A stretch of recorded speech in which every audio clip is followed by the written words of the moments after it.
Bathroom preparation for tiling. So one of the first things I'm going to do is going to run a bit of silicone around the perimeter of the bath, and then I can mark up our lines up to what point we're going to tile, and then apply some PVA. So first thing first, apply the sealant all the way around the perimeter.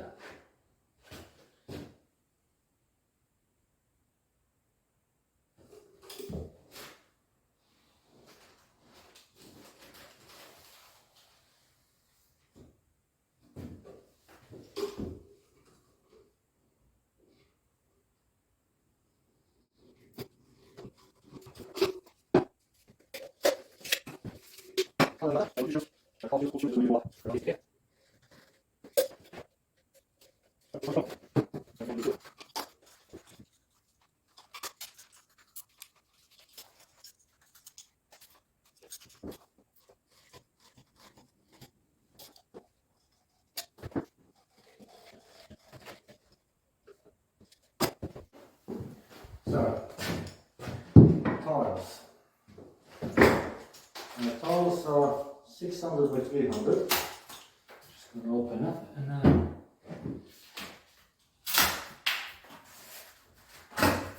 show it.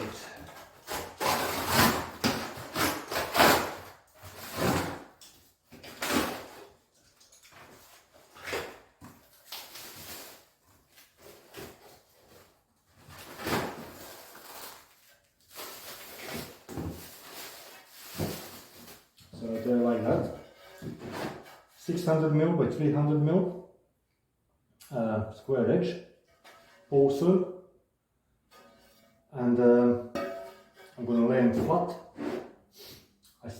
I'm still to decide if I'm going to half bond them or just lay them in line, probably just lay them in line. Now, because they're being 300, I'm going to try to get the top of the tile so I don't have to cut. So if I start from the bath, that I know that our bath is nice and level, I'm going to start with tiling off the bath, and then within the bath shower area I want to go at least here somewhere with tiling. I don't know if that can be seen, I hope it can. So somewhere there is about 1700. So if I go extra 100mm, that will get me to 1800, which is 6 tiles high. So I can have from the bath up to that point 6 tiles high. So let me mark that up.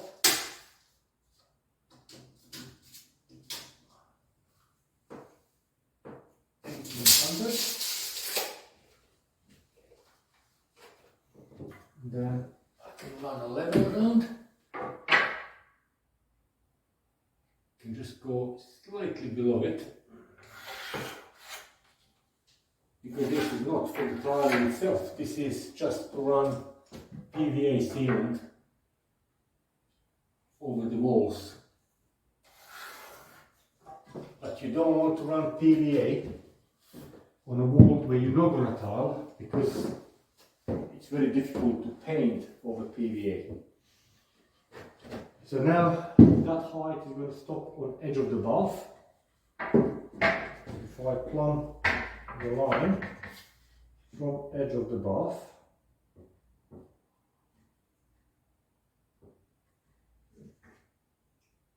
it's hard to see it.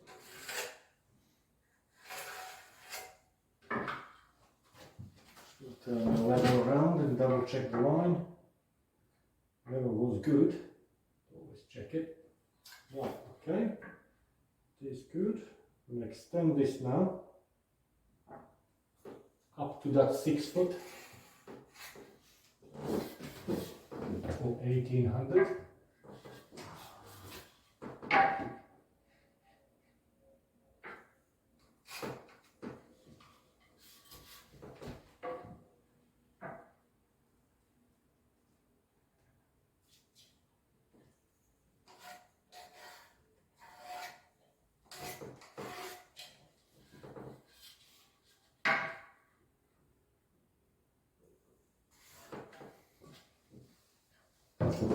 So that's going to be tiling line there. And then around the rest of the bathroom I'm going to go half height. And that's probably going to be, I say, about there somewhere, so I can go 2 tiles from above the bath. So that's going to get me to 1100. And that's going to be good height to go all the way around.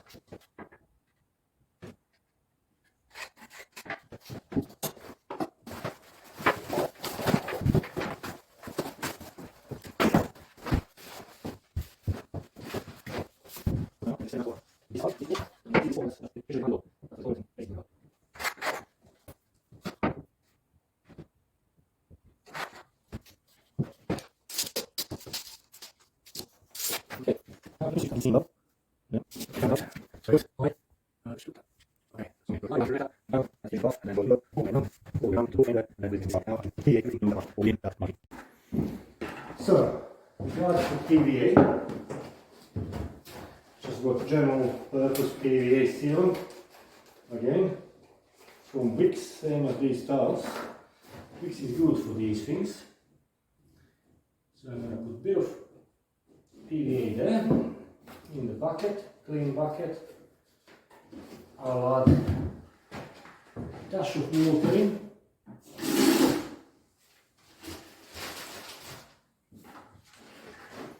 Then use a brush and just mix it up.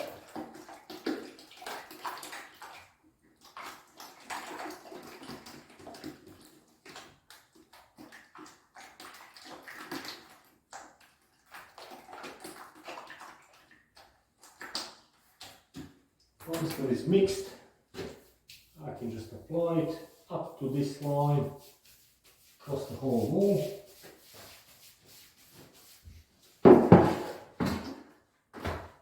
Now PVA, it is adhesive, but it's also sealant, and in this time the job for PVA is to be sealant. It doesn't help to stick the tiles, or doesn't help the tiles to get stuck better. What it does, it stops tile adhesive to dry prematurely. So it can dry nice and slow to keep the strength of the adhesive itself. Otherwise, if you don't seal it, if you don't seal the wall, tile adhesive dries too quick, and that causes tiles not to be able to bond properly to adhesive. So this is it, just like that. As you can see, the paint is changing color as it's getting wet. That's good, at least you know which bits are done and which not.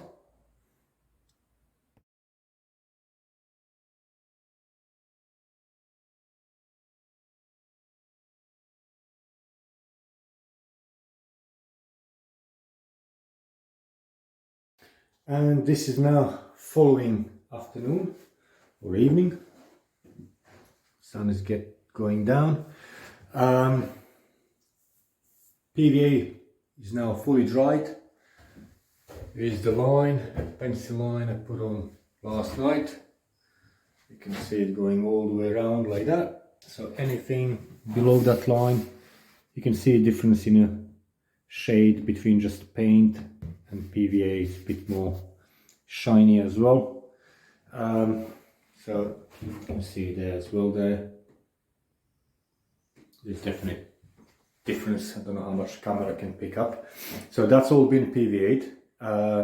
Now one of the first, and it's also been siliconed around the perimeter of the bath. Now one of the first things, I got this tile edging trim. I'm not going to edge the rest of the tiles. It's just to edge this board here on this cabinet. So I just slacken off these screws, and I'm going to slide this trim behind it, nice and tight against the board, and I can run tiles up to that point. so I don't have exposed the edge of the board here on the side, and the rest of the cabinet is going to be painted up to that point. So it's going to look quite neat.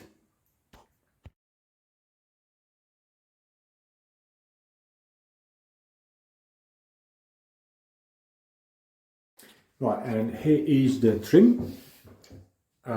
It's covering edge of the board, and also will cover adhesive that goes behind the tile. I'll have tile edge exposed, I don't mind that, and I'll have it all the way around.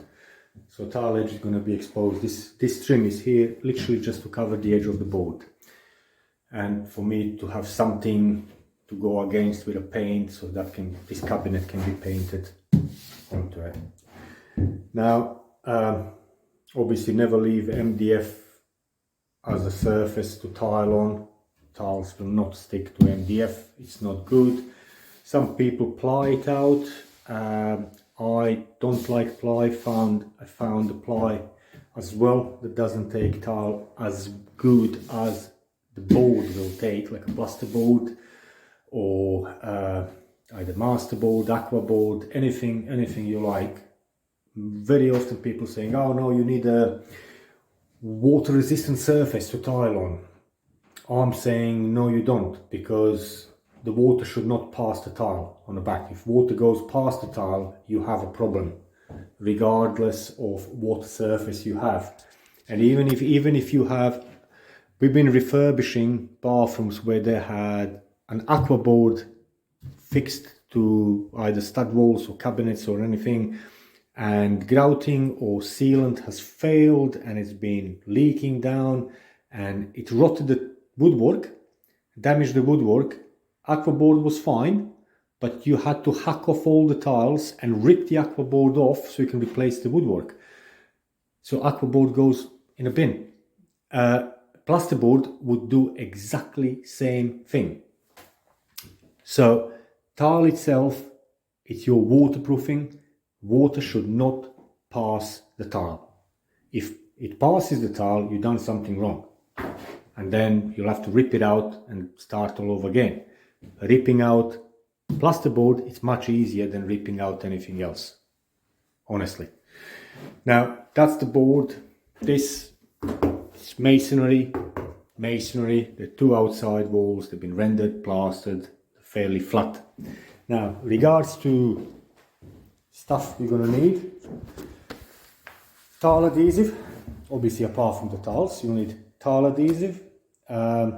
Depending what you're fixing it on, if you're fixing it on stud walls or anything that's got any sort of flexibility, use flexible. Flexible also can be used on masonry walls. That's absolutely fine. And then you can have rapid set, standard, slow set. It all depends on timing for adhesive to set. Just keep in mind, rapid set sets quickly, you have to work faster, and you can't mix up large quantities. You need a mixing bucket, a mixing puddle, a drill to power the mixing puddle, spreaders. I got 6mm spreader, 9mm spreader and 12mm spreader. 12mm spreader usually goes on the floor. On the walls are using either 9 or 6, depends on the size of the tiles and depends how flat the wall is. So if wall is very flat and straight, I can use small notch trowel because it applies less adhesive. If there are any bumps, deviations or anything, and I'm not prepping the surface that much, then I can use this larger, like a medium trowel on for it. That's that thing. And then also you need some spacers. I'm going to use, in this case, I'm going to use 2mm spacers. The way I use spacers, I don't set them like that in between 4 tiles. I set them in, as well, you'll see that in a minute. I'll set them in on every corner. So I use quite a lot of spacers, but I pull them all out. I don't leave them in. So they're all reusable. You can use 2mm, 2.5mm, 3mm. whatever really you want. Then you'll need something to drill the holes for the pipes and whatever. I'm usually using, this is a ruby, very good quality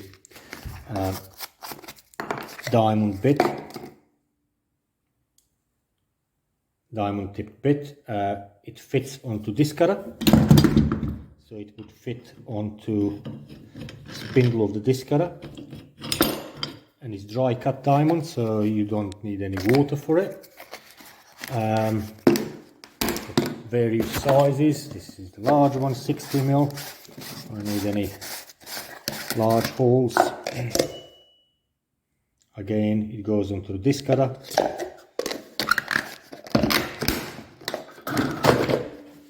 In general, I wouldn't use lifters.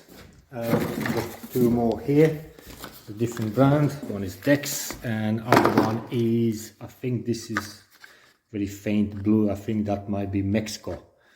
It's just different brands, different colors. And this size is about 30mm. I use that to go around pipes, like 15mm pipes for radiators, for toilet, for basin, for whatever needs to go. Yeah, lifters. These are one kind of lifting wedges. You can see them there. I don't have, in this box, I don't have any lifters themselves because I'm not going to use them for this job. They're in my other box, but I'm not going to use them here, so they're not needed. Now, for any intrigued cuts, again, diamond tipped tile cutting disc on a disc cutter. You can't just use general purpose one, it chips the tile too much. And then cutters, just the tile cutters. Got this long one here, and I got shorter one, because sometimes some tiles are easier to cut on a shorter one, sometimes they're easier to cut on a long one. And there is also another thing to keep in mind. Tiles themselves. Expensive tiles are baked a bit differently than cheap tiles, and expensive tiles, they cut easier and nicer on slicers, whilst the cheap tiles, they tend not to do that. So sometimes if you want to cut across and you put it on a slicer, and you go like, you score it and then go to snap it, and then it cracks along the score and then deviates and just cracks off. Same with a long cut, you can score it nice and gently, or like sturdy, score in, even 2 scores, 3 scores, and then you press on and try to snap it there. It snaps halfway and then deviates off, and basically ruins your tile. So if that starts happening, I'll have to use this cutter for all the cuts. It happened before. It's not fault of the machine or hand. It's actually the way how these tiles are baked. They're basically cheap tiles. They're baked quick. They bake them on a high it's a porcelain that's been baked quick on high temperature, basically too quick, and it's been over baked in general, and it doesn't like scoring and snapping. We'll see. I hope I'll be able to snap them, because that will produce less dust, less noise, and it will be quicker. So it's in my favor to do it that way. So we'll see.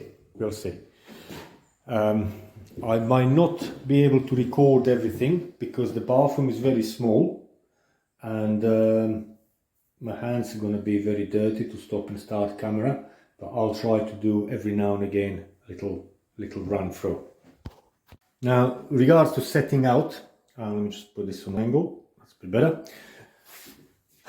Simple things, you'll need a tape and a pencil, and you'll need the level.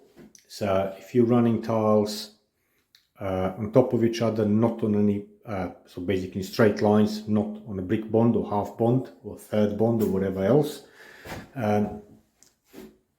you can set the datum line for first column of the tiles that you're going to do, and you can run them tiles in a row and follow, like next row starts on that line on the column, go left and right of it, the next one left and right, always follow that one plumb line, and that will keep your tiles nice and straight. So just put, so with the flat edge of the trowel I literally just apply adhesive on, and then with the notched edge I remove all the way tight back to the wall by keeping trowel on about 45 degrees. That gives me nice even notches. I just do that on the area that I can cover in the next 10 minutes or so. You should not have any adhesive that dries out on the surface whilst you're tiling, because it will not let tiles stick to it. So all adhesive has to be nice and pliable and wet. So if it's necessary, if you get a bit slower than you anticipated, just reapply adhesive on that section.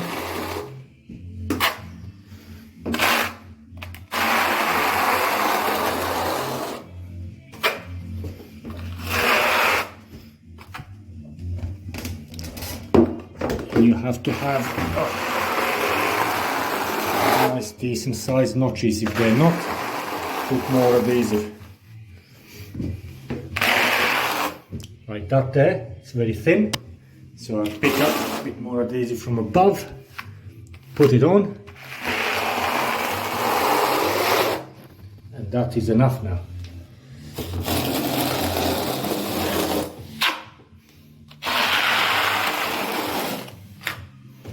So as I said, I'll just film bit by bit like this. You can see it's all evenly spread. I'll film bit by bit because, you know, you get a bit of adhesive on the hands, get it on the camera, and I don't want that. I'll try to apply this tile on one hand, by one hand. So we got our adhesive, so I'm going to rest this tile to one below it. Then you can always use rubber mallet, little jiggle wriggle, make sure the tile is nice and flush with the one below, and then I just push the tile upwards, push onto it and upwards, so I can slide a little cross spacer, so you can see how I'm putting them that way, so they can be pulled out afterwards, and then a little adjustment on the tile. I do just whack it with my hands, been doing that for years. I'm 47 now, and still, thanks God, don't have arthritis, so I'll carry on doing it that way. Some people might want to use a little, like a rubber mallet or something. And also on the bottom, I don't go tight directly on the bath. I put little space on the flat just to keep tiles off the bath edge, so it's got enough gap there to receive decent amount of silicone sealant between tile and the bath once it's all done and grouted. Apologies, I'll have to turn the camera off now and carry on with both hands.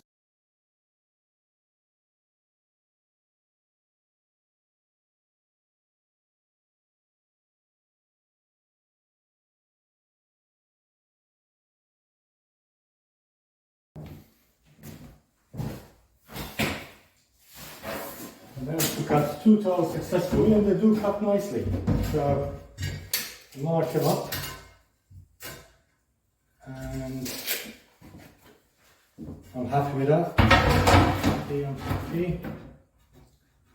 Right, hold the tile, start from the beginning.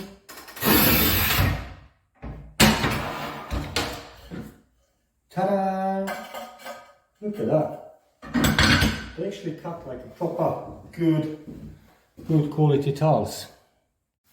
I have to say, I'm well surprised, positively surprised with these tiles coming from Wix, because I did a few Wix tiles in the past, and usually, I mean, don't get me wrong, they're lovely looking tiles, always been, and it was one of my choices to go for Wix because of the price, overall price, quality, availability, just all together was ticking up all the boxes.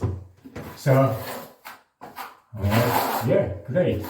And that's why I went to Wix this time as well, because it ticks all the boxes. And I have to say, for these tiles here, I'm really well surprised, because they are really flat, they're all regularized, the square edge, and they're all exactly same size to each other.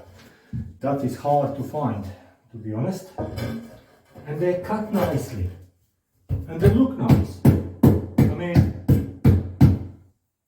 I don't understand. I mean, these tiles are good quality tiles. They are really good quality tiles. They're really nice looking tiles, I think, and they're good quality.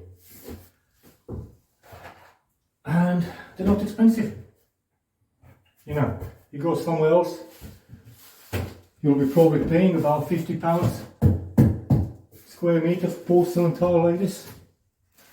I mean, this is, I love it. I love it. Well done, Wix. Well done.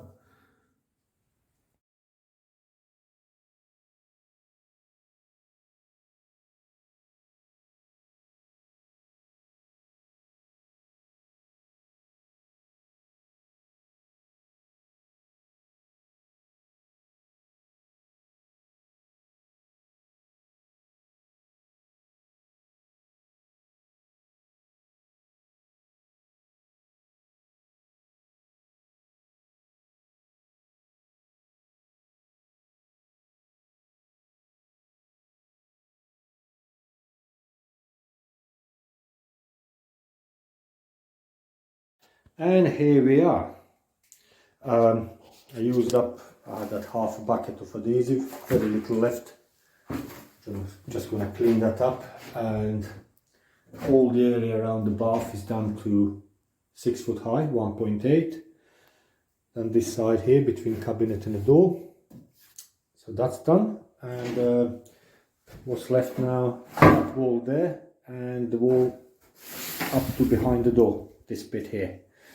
So it is 8 o'clock-ish in the evening, and I'm going to clear up now, and yeah, clear up, prepare this for tiling tomorrow, and just with clearing up I'm going to wash all this with a sponge. Any adhesive on the surface, I've got like a bit of adhesive here, just going to wash it all out, neaten it all up, wash the bath, so it's much easier and cleaner tomorrow. And then tomorrow I'm gonna run tiling across here. Then we'll be grouting and floor. And then toilet, basin, radiator and rest of it. And just to say again, on these tiles, I'm really happy with them. I mean, have a look. That, you know, they're really cut nicely. The cuts are, see, that's a corner piece, and that's the cut. It's really nice and even. They're really cut nicely. They stay nice and flat. They're all exact same size to each other. Because very often you'll find on cheaper tiles that they vary. Some of them slightly narrower, some of them slightly wider. Sometimes even up to like 1.5 millimeter. And then if you think if this little space is 2 millimeter, and if thickness of tile varies for 1 or 1.5 millimeter, that is a lot. That's like a mile. Seriously, that 1.5 millimeter in the tileless world, it's like a mile. Seriously. So there you go. that's done. Tomorrow, next side, other side, and yeah, sure. And here is all washed out, cleaned up, bath cleaned up. Never, never, ever wash and flush into drains. Always use a bucket and sponge and discharge it outside, somewhere in a flower bed or something somewhere. Now, whilst we're here, remember when I said 4 bars pressure? Look, it's a dead on 4 bars. It's absolutely mental. That's what, 58 psi? So, I open the tap, pressure drops, close the tap, obviously comes back up. The mains water pressure here, it's insane. Absolutely insane. Never seen this before. I wish I got that pressure home. Don't need shower pumps with this. Yeah, there you go. See you tomorrow. And here I am, back following evening. Tiles on the walls are still here, which is good.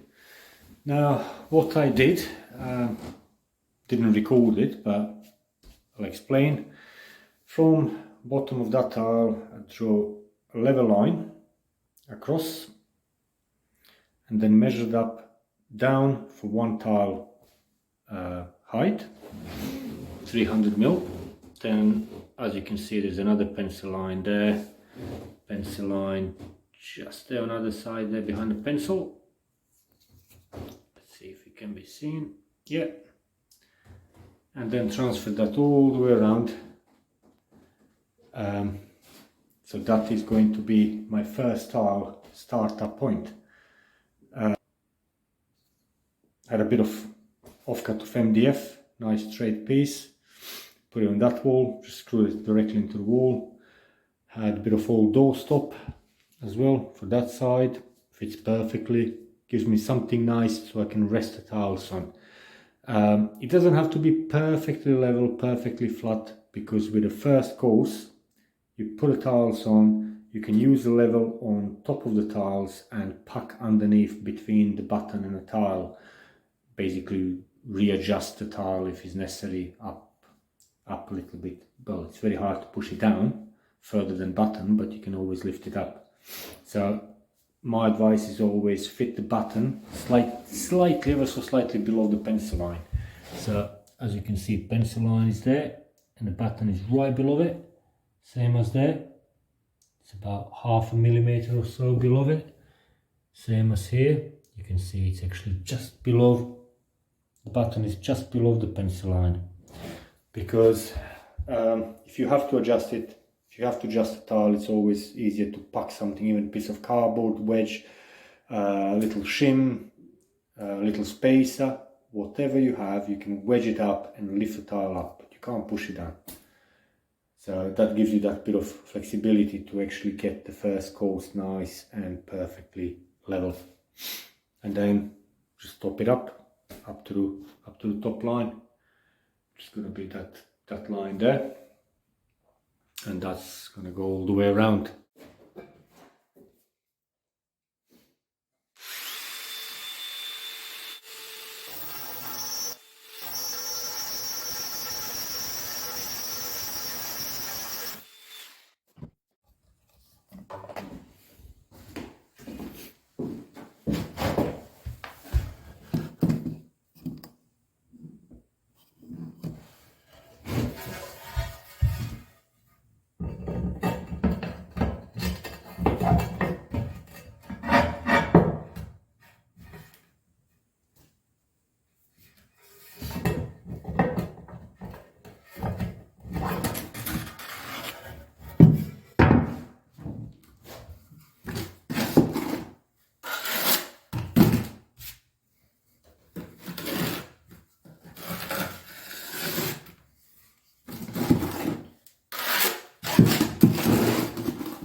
A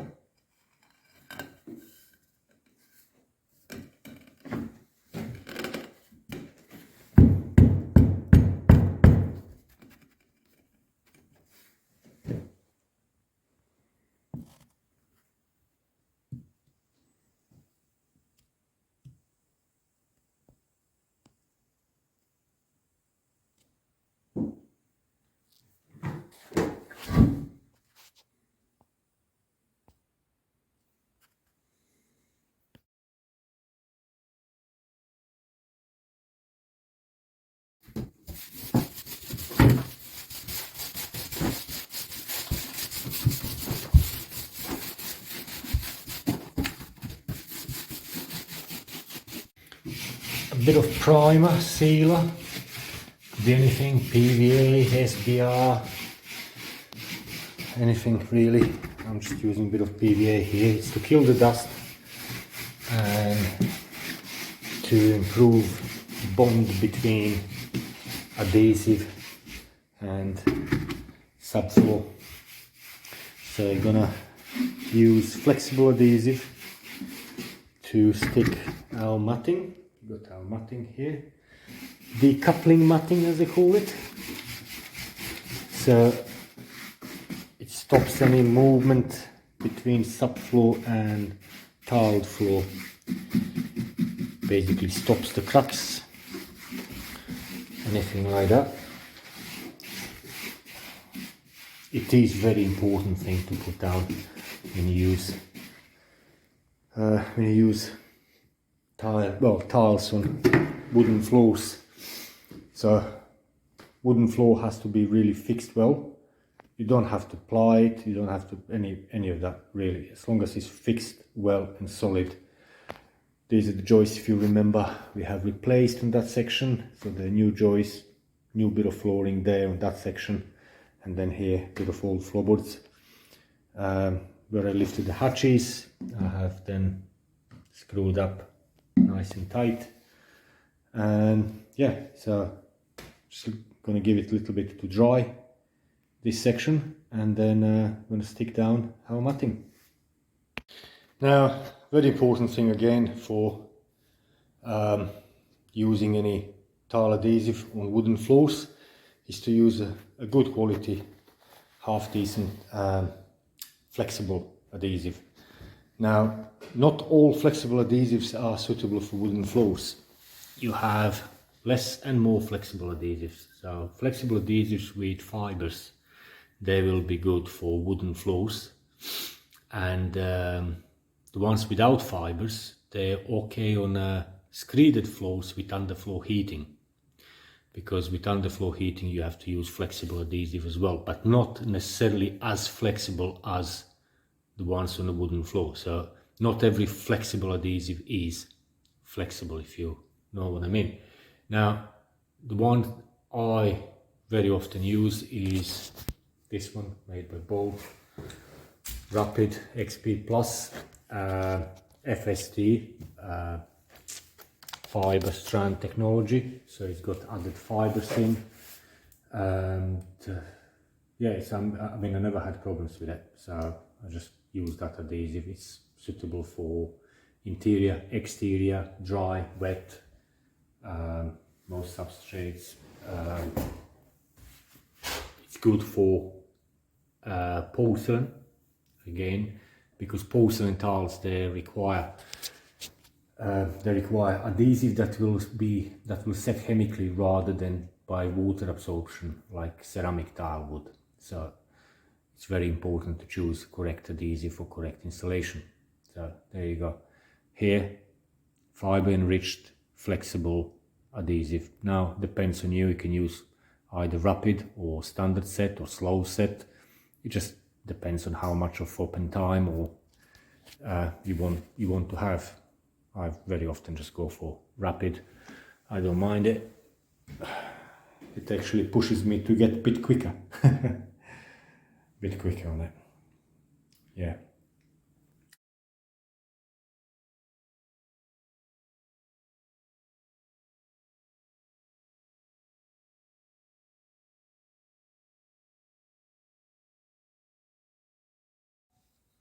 Now matting is down, secured, nicely fixed.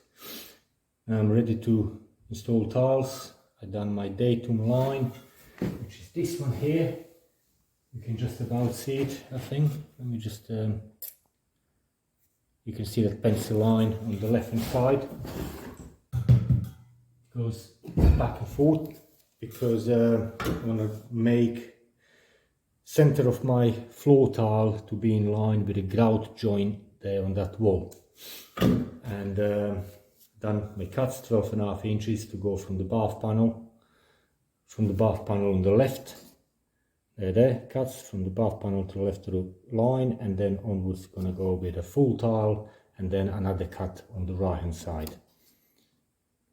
And yeah, this time, opposed to wall tiles and sticking matting, I'm using my 10x10mm slightly larger notched trowel for the floor tiles, and yeah, same adhesive, fiber enriched, flexible, rapid set, so I better get on with it.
That's one nicely flat floor.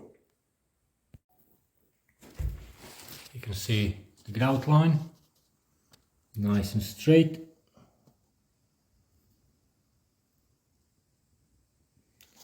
Following entire plane of the floor.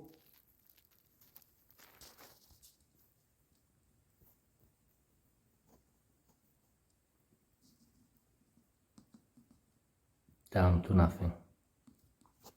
That's it. The camera is slumped down to the floor. You can see how flat is that. So it's very important to have nice level base, and by having a nice level base, then as long as you have nice even bed with decent notched trowel, you're just following the floor, and if floor is level and flat, your tiles will be level and flat. Same as with the wall.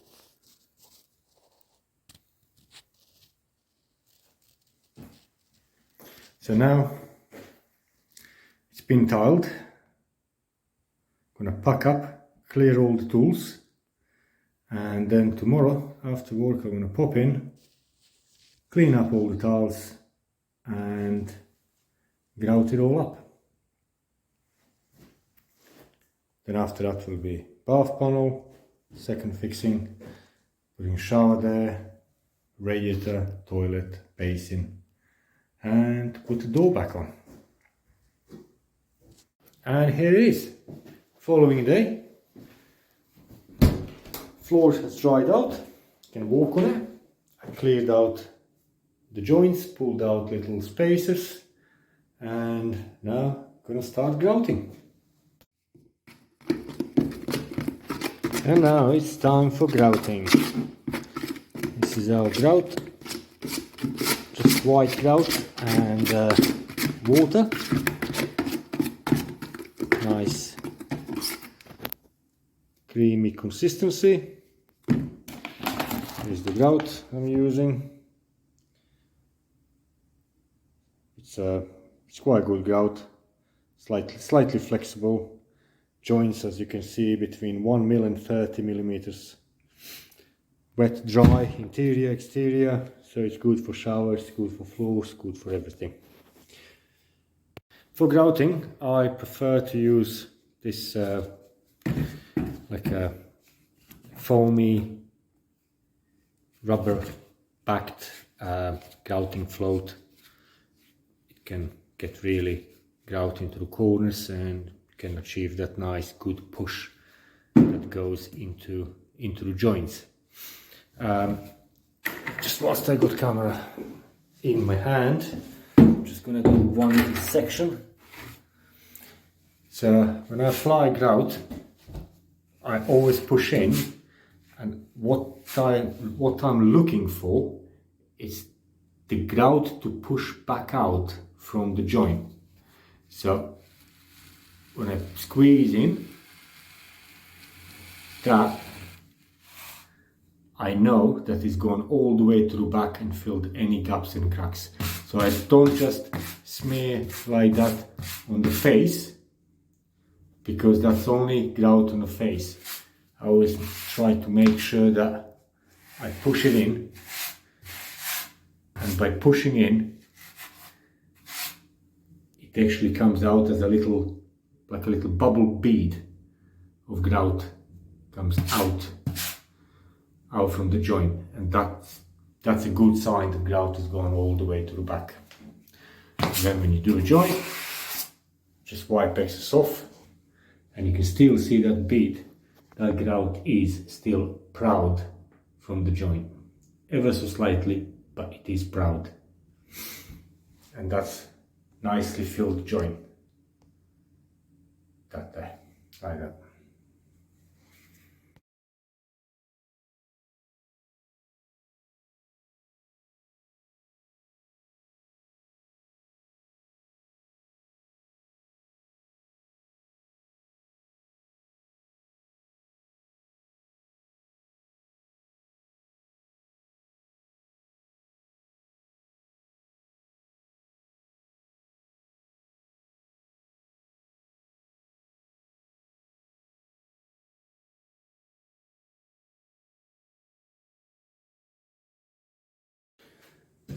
Right, once all the grout is used, I've done all the walls and everywhere, that shelf.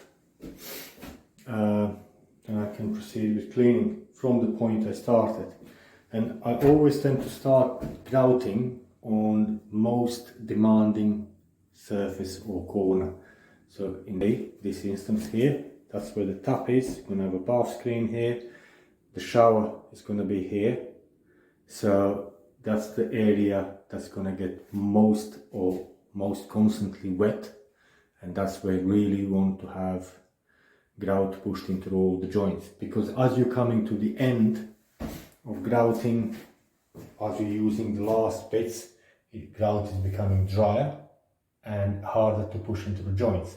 And here behind the door, really, it's never going to get wet. So it doesn't matter if it doesn't go 100% all the way into the joint. If it goes, say, 80% into the joint, it's fine. But in the area around the shower itself, I want 100%. So that's why I start there with applying grout, and then for the time I finish everything, that's going to be the first area for me to start washing the grout. So when I'm washing grout, take a clean bucket with clean water and get clean sponge and just drain almost everything from it, so it's moist, not wet, because I don't want to wash the grout out. I just want to smear it over and clean off the excess from the face of the tile. That's all it's happening. I don't want to get rid of the grout. And I'm going to do this entire wall here with one side of the sponge. So I'm not adding any water to it. I don't want to wash it again. People do wrong when they keep adding too much water to the sponge and they're literally washing the grout out. All what they put in, they're washing out.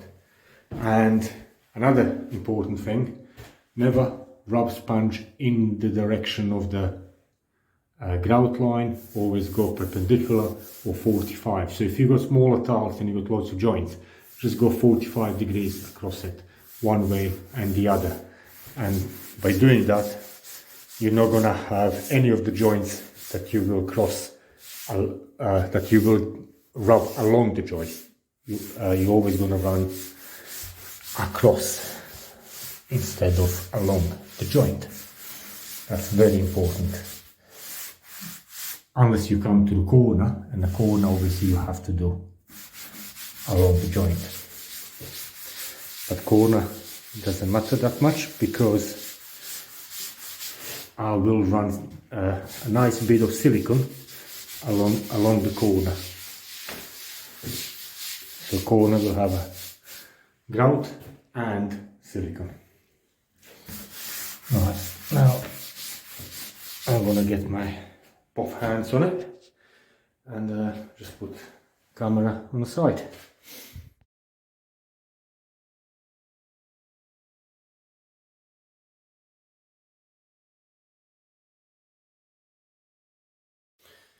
And walls had that first wash.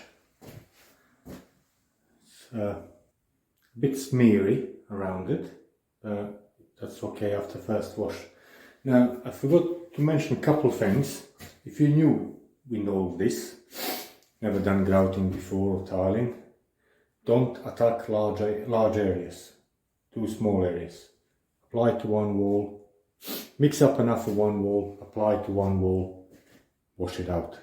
Then mix up another wall, apply, wash out, and so on.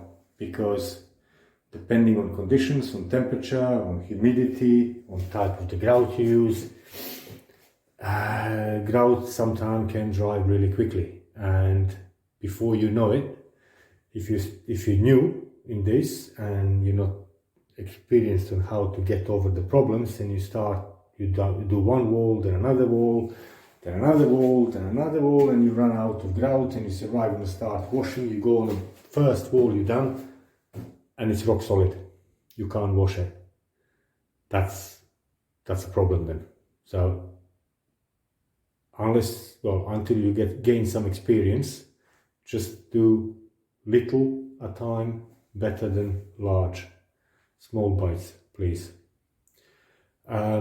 That's one thing, and I don't know, did camera caught that or not. As I was washing out this section here, I noticed a little bit of low joint there, so I had to top up with whatever is left in the bucket with a float, and that's why I don't wash out my bucket until I finish washing the grout.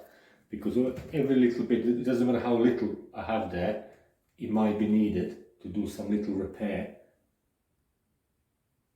during ongoing washing. So never get rid of the stuff fully until you actually get all washed out. Now that had first wash, I'm going to clean my bucket and tools. And then I'm going to change water. Another tip or thing to follow. Doesn't matter if you're in a house, ground floor, first floor, 15th floor in the high rise, in flats, apartment. Never ever empty that grout water or washouts from the buckets in the drains. Never. It will block. It will cause problems. Not it might, it will. So, no, that goes outside. on a grass, flower bed, whatever, it doesn't matter. It's not going to kill the grass, it's not going to kill the plants. It's just basically sand with very small quantity of some kind of cement, like a white cement, and some resins. You're not polluting really. It's, you know, jumping on a bus and going somewhere, you actually pollute more than emptying that in grass or flower bed. So do that rather than draining or emptying into drains. Never do that. I'm just gonna use that sponge from there and that water just to do rough clean inside of the bath, get rid of that dust. And then with a clean water and clean sponge, I'm gonna do another pass, and that's going to be very similar but with far less rubbing, because I have no grout left on the face of the tile. It's just, as you can see, it's just a smear, just like a dust that has been left on the tile. So I just want to get rid of a little bit more of that so it doesn't dry all smeary and smudgy like you can see up there probably. And then after that I'll leave it to cure, and then we'll be polishing with like a cotton towel or an old t-shirt or something, just needs buffing and polishing. So yeah, just going to wash the bath quickly, wash the tools, change the water, and then give it all another wash. Once that is done, then I'll mix up more grout and do the floor. I'm doing the floor last because I'm walking on it, and I don't want to make any grout joints dirty by walking over and over, coming from the room with dust on the floor into here, in and out. So floor will be very last, and I'll be doing it from that end and walking backwards towards the door. And this is now following day. Last night I grouted these tiles, so they're all now done. Next thing will be installing a riser and shower hose with a head on that wall there, and then a bath panel, and then a toilet, basin, and put the door back on.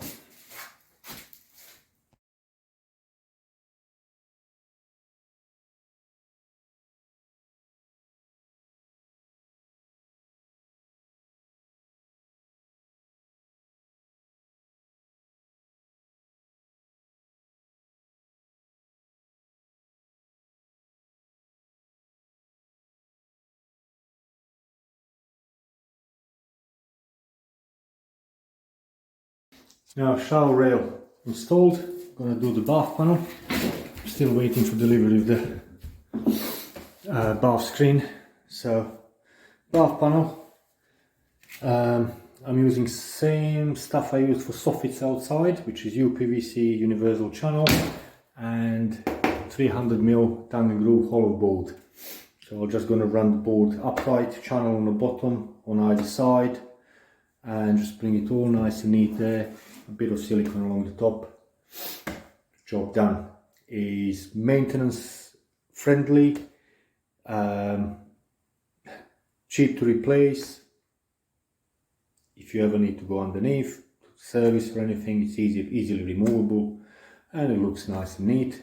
Does not blow. It's more flexible than standard bath panels, so it will take some kind of impact or anything that goes on, or that might go on, like with the knees or foot or whatever, when people try to get in and out of the bath or something. I just done it about 10-12 years first time with this, and I just loved it. Done many bath panels afterwards, same stuff. All you need is a few offcuts of TGV from soffit and a bit of universal channel. Job done. So it is quite simple. I'll just that's it there. So fixed universal channel to the bottom, to the floor, another piece to right hand side, and then just cut these pieces of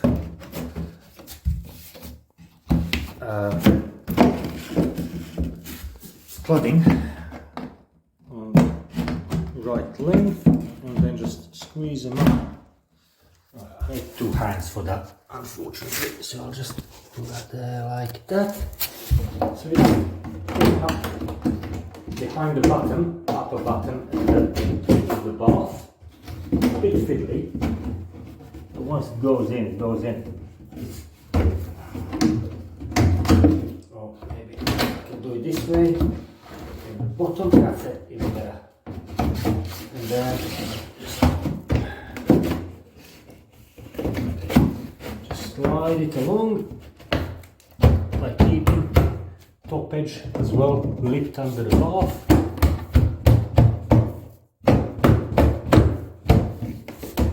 Not too far high.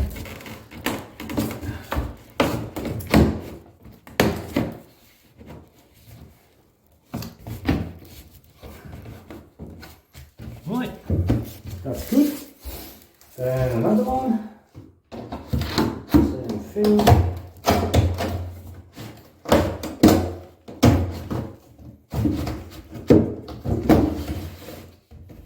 There is no need to fix any of them really, because I'm going to have a bit of silicone top and bottom.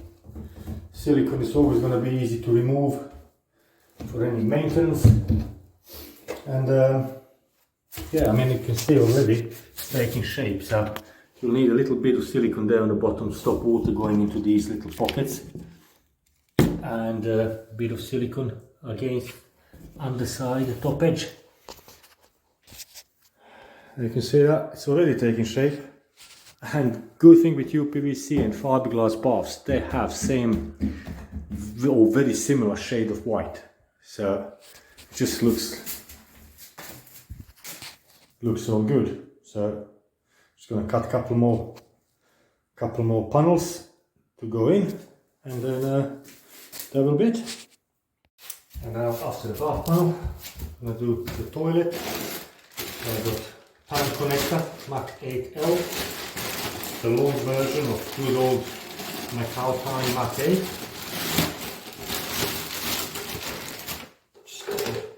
These never failed me, so always buy a bit of squeeze.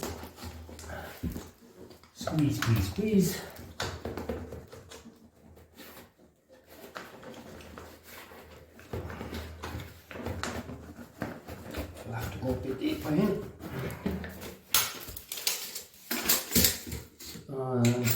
7 inches to me. Oh, there.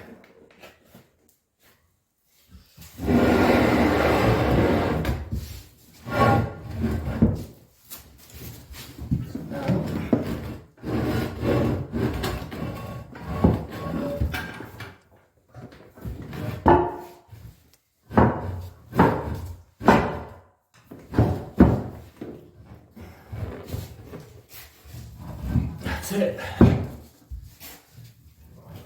Right, back here.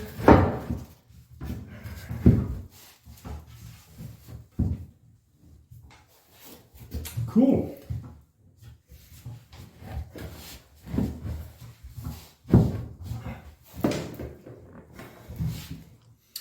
That's it. She's in. Now,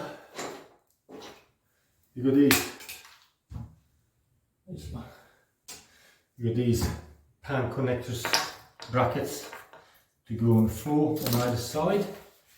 So this is the position toilet's gonna go in. So I'm just gonna mark up where this hole is, like that, and on this side as well, same thing. And then you can take the toilet back out again.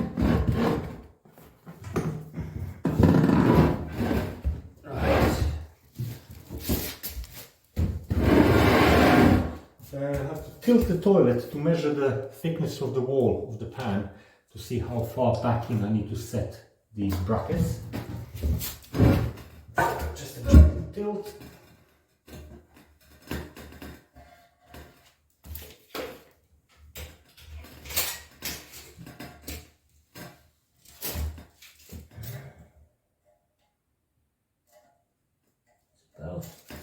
About ½ inch. So go a bit more just to stay on the safe side, so I can go about 15-16 mil.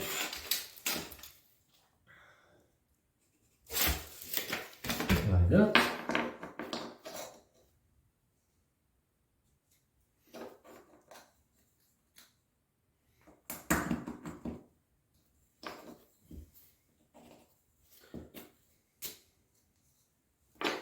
Mark him up.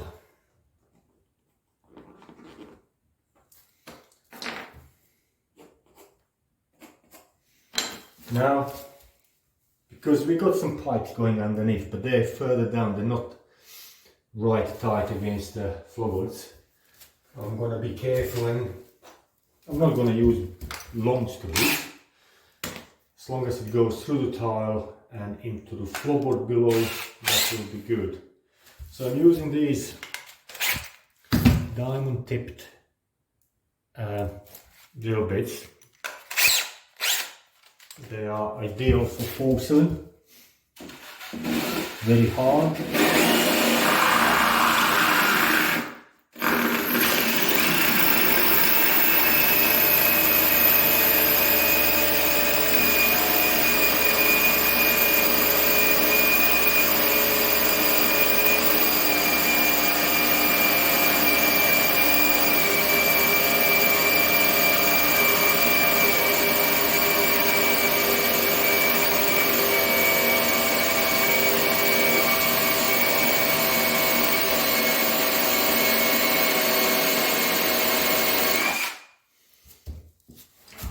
Cool it down a little bit. Under the top. And a bit more.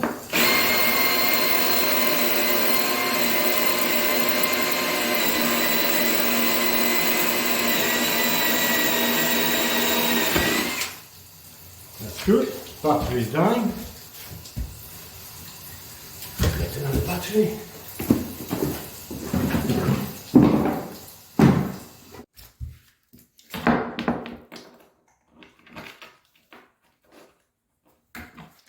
On the mark.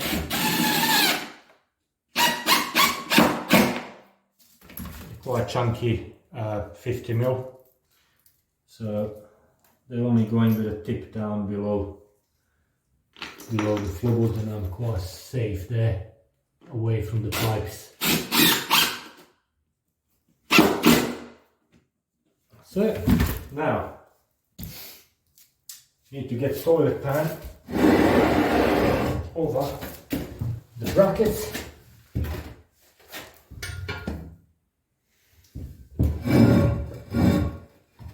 That's it. And then onto the pan connector again.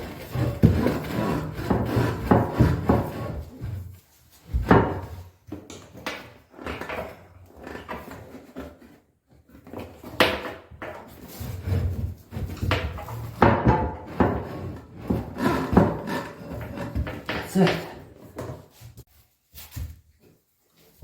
One stuff is done.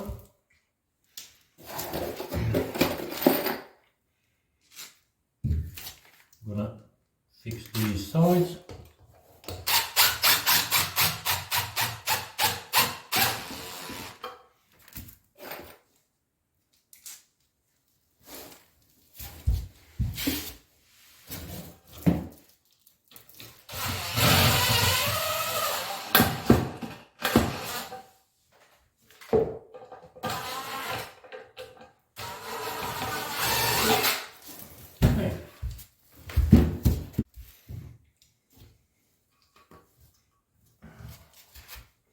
Right, toilet is fixed and connected to waste. Gotta do water connection there, but this is for outside tap. I'm gonna just hold off that for a moment because I want to install this vanity unit and a basin, and then I can do taps and everything, connections here and there in the same time. So again, you know me, second hand basin. Now I got luxury of moving this basin left, right, this vanity unit to wherever, as long as these pipes are within the basin. So what I'm going to do is I'm going to to make it a bit more comfortable on this side, and I'm going to bring basin as far as I can to the door. Now the door is 27 inches, so when it opens, obviously it's going to go 27 inches this way, so that's going to be about there somewhere. So there's a little pencil line there, there it is. So 27 inches, and this is almost 28, what I did there. So that's plenty enough space for little gap between the door and the vanity unit. So now just slide it in.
A little update.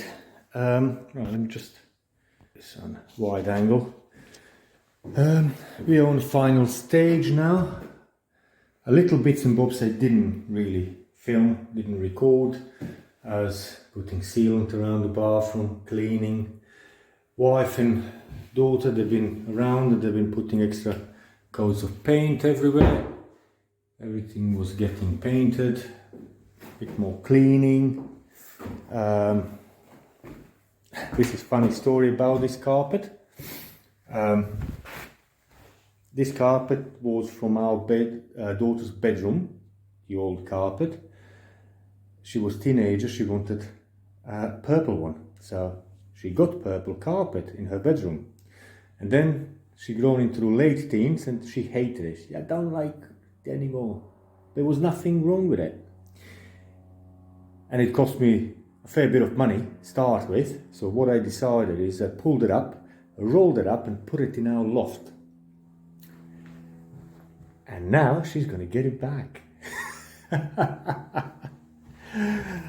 Well, I paid for it a few years back, kept it for her. Now, because it was stored in a loft, it was rolled up, I sort of rough cut it and just going to leave it now to settle and, well, basically just to settle down and to straighten itself up a little bit before I stretch it around and fit it properly. Yeah, the kitchen is there as I did it. Obviously panels are there. They got one extra coat of paint on now. Last night I've done tiles here in this porchy bit. That's where washing machine and tumble dryer are gonna go. We got two sockets, one there and one there. Isolators on top. Yeah, another thing I quickly done one of the evenings is replace that solid white plastic panel with a clear glass. And to be honest with you, now that door doesn't look that odd anymore. It's upside down, but it doesn't look odd. It just looks like one of them 1930s door where the mid bar is actually high up rather than rolled down. Put a couple tiles down as a pad for the cooker, so I can actually install cooker before doing the flooring here, and it's not going to interfere with each other. Got a couple of boxes here, and bought one extra box for the front porch. That's going to be a job for today. I'm going to tile this front porch. Got a already pre-cut matting for it, decoupling mat. So that's going on today, and then good clean up. And I've got some flooring from Biggs. It was a special offer, and then I also got 3 opened and damaged boxes, even cheaper, about 30-40% cheaper than standard boxes. So yeah, cool. Handles should get in tool station on Monday. They didn't have them in stock. Yeah, so it's pretty much there. Just needs a good clean up. Put a floor down. Then all's gonna be left is a few edging trims around, bit more decorating, and the bathroom cabinet. That's still to arrive. Bathroom cabinet. And yeah, tidy up carpets, plinths on. It's not gonna be much left. It's not gonna be much left. It's gonna be time to start fitting curtains.